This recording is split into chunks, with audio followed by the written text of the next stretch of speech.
Good morning. Our hymn today is The Old Rugged Cross. This hymn was written in 1913 by George Bernard, an ordained minister in the Methodist Episcopal Church. There was a time in his life that he passed through a trying experience which caused him to reflect seriously about the significance of the cross and what the Apostle Paul meant when he spoke of entering into the fellowship of Christ's suffering.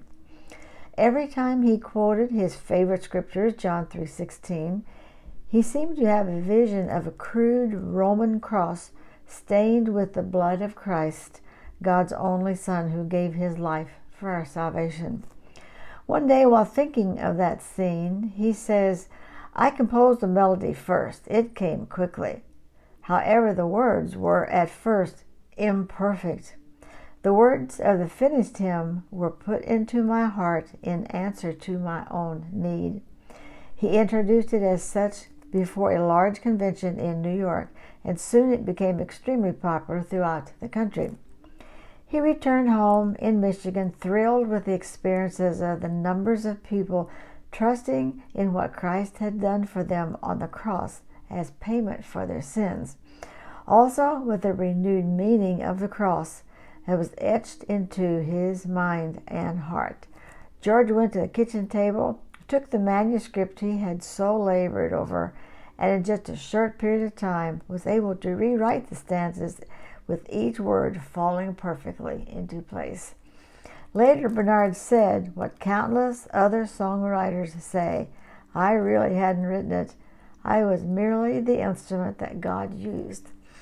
Today, there is a State of Michigan historic site marker at the place on Michigan Avenue where Bernard lived. It is a 12-foot high cross with the words, "The Old Rugged Cross, home of George Bernard, composer of this beloved hymn."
Thank you for letting me share this hymn with you today, and please come back next Thursday for another one.